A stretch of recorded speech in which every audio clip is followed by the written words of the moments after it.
चाहिँ विपदाहरूको समान हुनेछ भन्ने लाग्थ्यो। तर यो स्थितिमा आउँदाखेरि नेताहरू चाहिँ चाँतिर हुनुभएको छ। तपाईँको चाहिँ प्रचण्ड केपीहरूसँग डम्फु बजाउँदै हुनुहुन्छ। म आदरणीय कमरेड मोहन किरणलाई के भन्छु भनेदेखि यो स्थितिमा आउँदाखेरि फलेको आगो छुट्छ भन्छन्।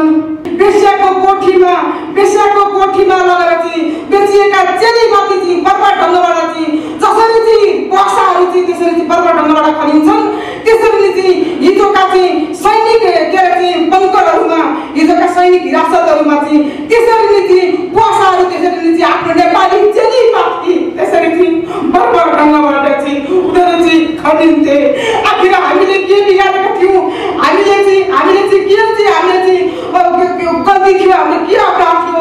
ए बाबा गरी खाने वर्ग र बसी खाने वर्गको खाडल अन्त्य होस् भन्नु हाम्रो गल्ती हो, हाम्रो अपराध हो। खुट्टा बाँधेर हातमा हत्कडी लाएर कालो पट्टी लाएर अनि त्यसपछि निर्मम आफ्नो एउटा नेपाली चेली नाति चाहिँ बर्बाद एउटा सामूहिक ढङ्गबाट चाहिँ 10 जना हो कि 20 जना हो कि 50 जना हो कि आँखाले देख्न नसकिने अवस्था थियो। त्यस्तो अवस्थामा एउटा पट्टी लगाएको आँखामा पट्टी लगाएको अवस्थामा त्यस्तो दर्दनाक स्थितिमा उनीहरूले पहिला सुरु चाहिँ फिजिकल यातना दिन्थे। फिजिकल यातना दिएर चाहिँ लहतरान बाँध्थे। फिजिकल यातना दिँदा आफू थाकिसकेपछि त्यसपछि उनको चाहिँ दोस्रो चरणको चाहिँ करेन्ट लाग्न सुरु गर्थे। हाम्रा शरीरका चाहिँ संवेदनशील अङ्ग खुट्टादेखि खुट्टाको औँलासम्म चाहिँ उनीहरूले करेन्ट लाउँथे। त्यति मात्रै नभएर चाहिँ सामूहिक ढङ्गबाट चाहिँ पाशविक ढङ्गबाट उनीहरू चाहिँ बच्चा जस्तो दुष्कर्म दुष्चरित्र त्यो खालको चाहिँ गर्थे। कतिजनाले म भन्न सक्दिनँ तपाईँको चाहिँ 10 जना हो 20 जना हो 50 जना हो त म भन्न सक्दिनँ किनकि आँखामा पट्टी लागेको अवस्था हुन्थ्यो। केही समय हामी चाहिँ होसमा रहन्थ्यौँ। बेहोसमा उठ्दाखेरि चाहिँ हाम्रा शरीरबाट चाहिँ आँखाले हेर्न सकिँदैन थियो। तपाईँको चाहिँ भुइँमा छाम्दाखेरि रगत भलभल्ती बगेको अवस्था हुन्थ्यो। यस्तो कारुणिक कुरा भनेपछि तपाईँको चाहिँ मैले त फिल्ममा पनि देख्न पाएको थिइनँ। हामी जनहितकालीन जनहितकालीन संस्थापक नेताहरूले यसको आयोजना गर्नुपर्ने। तर चाहिँ तथापि चाहिँ हाम्रो विगतलाई चाहिँ के अरे चाहिँ स्मरण गराउँदै चाहिँ मार्क्सवादी एकता अभियानले जुन कार्यक्रम राख्नुभएको छ म आयोजक कमिटीलाई चाहिँ हार्दिक आभार व्यक्त गर्दै उहाँहरूप्रति चाहिँ म आभारी छु। म चाहिँ कृतज्ञता चाहिँ ज्ञापन गर्दछु र यो बिचमा चाहिँ शहीद परिवार विपदा परिवारहरूप्रति चाहिँ के अरे चाहिँ शहीद विपदाप्रति श्रद्धासुमन व्यक्त गर्दै घाइते अपाङ्ग कम्युनिटीप्रति चाहिँ उच्च सम्मान व्यक्त गर्दछु। आजको यो प्रिय शान्ति सम्झौतासँग आउँदाखेरि पनि शहीद परिवारको स्थिति यथावत छ। शहीद परिवारको स्थिति त चाहिँ त्यहाँसम्म त म जान्न। शहीदहरू नै चाहिँ यहाँ संस्थागत गर्न सकेको छैन। चाहिँ जनहितका शहीदलाई चाहिँ 19 दिने आन्दोलनका शहीदहरूलाई फेरि पनि 19 दिने आन्दोलनका शहीदहरूलाई चाहिँ मैले व्यवस्था गर्न खोजिरहेको होइन। यति भनिरहँदाखेरि चाहिँ 19 दिने आन्दोलनका शहीदहरू संस्थागत गरिएको स्थिति छ। हरेक कार्यक्रममा 19 दिने आन्दोलनका शहीदहरूको चाहिँ फोटो चाहिँ अगाडि राख्ने गरिन्छ। तर चाहिँ जनहितका शहीदहरूको चाहिँ फोटो अगाडि राख्ने गरिँदैन। जनहितका शहीदहरूलाई चाहिँ संस्थागत गर्न सकिरहेको छैन र विपदा परिवारको स्थिति त चाहिँ झनै नाजुक छ। विपदाहरूका चाहिँ विपदाहरूलाई चाहिँ विपदा परिवारले चाहिँ हाम्रो परिवार चाहिँ शहीद भयो स्वतन्त्र प्राप्त भयो भन्ने स्थिति छ। विपदा परिवारलाई न त चाहिँ आफ्नो परिवार चाहिँ आफ्नो आफन्तजन चाहिँ के अरे चाहिँ भेटिने अवस्था छ। म अगाडि चाहिँ आदरणीय चाहिँ हाम्रो विपदा परिवार बुवा हुनुहुन्छ अधिवक्ता उहाँ चाहिँ सांसदले भइसक्नु भएको छ एकराज भण्डारी। म उहाँलाई देखेर चाहिँ म अलिक बढी चाहिँ भाव विरोध भएको छु। उहाँ बुवाहरूले चाहिँ उहाँ आमाहरूले चाहिँ आफ्नो सन्ततिहरू नपाउनु भएको छ। न चाहिँ आशा गर्दा चाहिँ आशाको चाहिँ केन्द्रमा चाहिँ पाठिरहनु परेको छ। र म यति भनेर त म के भन्छु भनेदेखि तपाईँको यस्तो अवस्थामा पुग्यो। यस्तो अवस्थामा शान्ति प्रक्रियामा आइपुग्दाखेरि पनि तपाईँको चाहिँ हाम्रो पीडाहरू त संस्थागत भएनन्। तपाईँको चाहिँ नेताहरूले चाहिँ चारतिर चाहिँ फर्केको स्थिति छ। मलाई अहिले यस्तो लाग्छ जनहितका संस्थापक नेताहरू 15 जना जनहितका संस्थापक नेताहरूको बिचमा र त्यति बेलाका चाहिँ तत्कालीन सुरक्षाकर्मी प्रमुख त्यति बेलाका चाहिँ तत्कालीन चाहिँ राज्य सत्ता प्रमुखका नेताहरूको बिचमा बसेर म चाहिँ दुरु रोएर चाहिँ आफ्नो आत्मा वृत्तान्त मलाई कहनु मन छ। मलाई आफ्नो आत्मा वृत्तान्त मलाई चाहिँ भन्न रहर छ। तर मैले चाहिँ तथापि त्यति हुँदाहुँदै पनि आदरणीय चाहिँ हाम्रो जनहितका चाहिँ अभियन्ता हाम्रो चाहिँ आदरणीय चाहिँ जनहितका चाहिँ जन्मदाता चाहिँ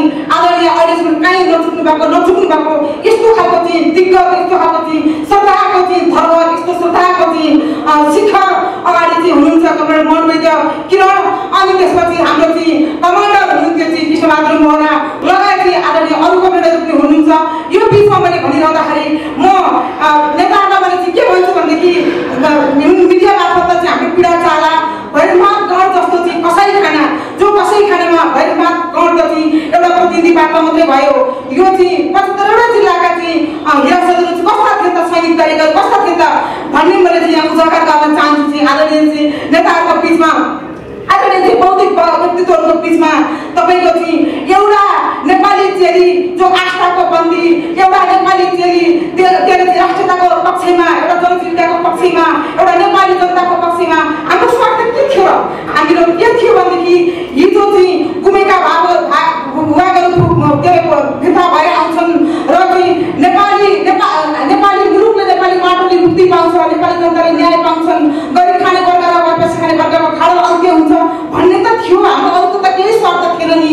यस्तो निस्वार्थ भावनाले चाहिँ लडेको एउटा चाहिँ गणतान्त्रिक योद्धामाथि हातमा हक्कडी लाएर, खुट्टा बाँधेर हातमा हक्कडी लाएर, कालो पट्टी लाएर, अनि त्यसपछि निर्मम आफ्नो एउटा नेपाली चेलीमाथि चाहिँ बर्बाद एउटा सामूहिक ढङ्गबाट चाहिँ 10 जना हो कि 20 जना हो कि 50 जना हो कि आँखाले देख्न नसकिने अवस्था थियो। त्यस्तो अवस्थामा एउटा पट्टी लगाएको, आँखामा पट्टी लगाएको अवस्थामा, त्यस्तो दर्दनाक स्थितिमा उनीहरूले पहिला सुरु चाहिँ फिजिकल यातना दिन्थे। फिजिकल यातना दिएर चाहिँ लहतरान पार्थे। फिजिकल यातना दिँदा दिँदा आफू थाकिसकेपछि त्यसपछि उनले चाहिँ उनको चाहिँ दोस्रो चरणको चाहिँ करेन्ट लाउन सुरु गर्थे। हाम्रा शरीरका चाहिँ संवेदनशील अङ्ग खुट्टादेखि खुट्टाको अङ्गसम्म चाहिँ उनीहरूले करेन्ट लाउँथे।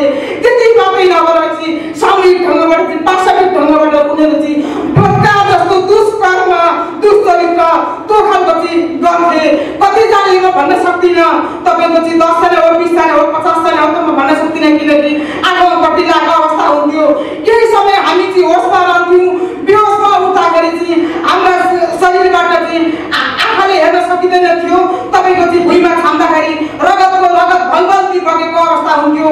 यस्तो कानुनी कुरा भनेपछि तपाईँको चाहिँ मैले त फिल्ममा पनि देख्न पाएको थिइनँ, मैले त चाहिँ चलचित्रमा पनि देख्न पाएको कुरा।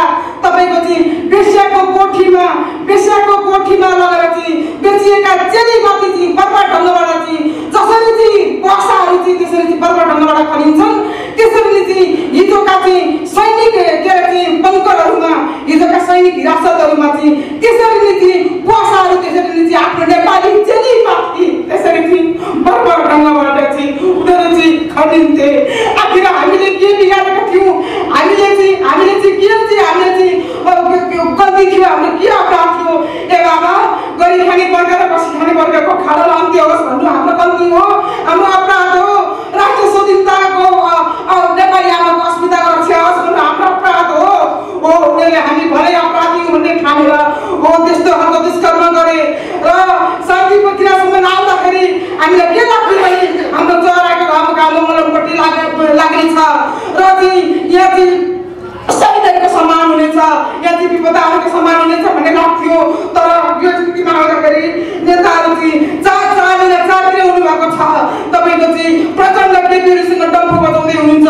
म आदरणीय कमरेड मोहन वैद्य किरणलाई के भन्छु भनेदेखि यो स्थितिमा आउँदाखेरि फलेको आगो चुच्चा भन्छन्, साँच्चै तपाईँ महान हुनुहुन्छ। तपाईँले आफू खम्बा भएर आफ्नो एउटा चाहिँ श्रद्धाको धरोहर भएर तपाईँ एउटा साँच्चै चाहिँ स्तम्भ चलाइरहने स्तम्भ भएर तपाईँको चाहिँ साँच्चै चाहिँ हिजोका चाहिँ टुक्रामा चाहिँ छरिएर रहनुभएका चाहिँ हिजोका चाहिँ कमरेडहरूलाई तपाईँले चाहिँ एक ठाउँमा ल्याउनु हुनेछ। साँच्चै चाहिँ माओवादीहरूको चाहिँ ध्रुवीकरण हुनेछ। साँच्चै चाहिँ माओवादी पार्टी हिजोको जस्तो स्ट्रङ हुनेछ। अनि हामी जस्ता चराको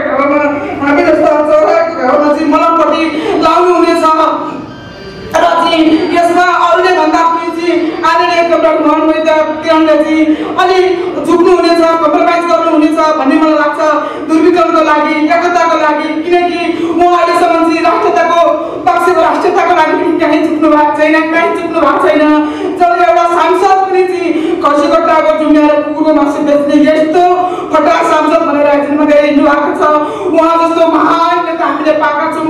उहाँले अब पनि क्रान्तिकारी ध्रुवीकरणको लागि, अब पनि माओवादी एकताको लागि उहाँले त्याग गर्नुहुनेछ, भनेको आगो झुक्नुहुनेछ र चाहिँ कमरेड विप्लवलाई, कमरेड प्रचण्डलाई लगायत हामी पनि सबै चाहिँ आफ्नो आफ्नो झुन्डमा चाहिँ पार्टी बनाएर चाहिँ बसेका छौँ। के गर्ने रहर होइन, बाध्यता हो। तपाईँको हिजो जति त लड्नु एउटा रहर थियो, तर अहिले चाहिँ मैले चाहिँ एउटा पार्टी बनाउनु हामीले पनि रहर भयो र सर्वहारा कम्युनिस्ट पार्टी माओवादी पार्टी बनायौँ।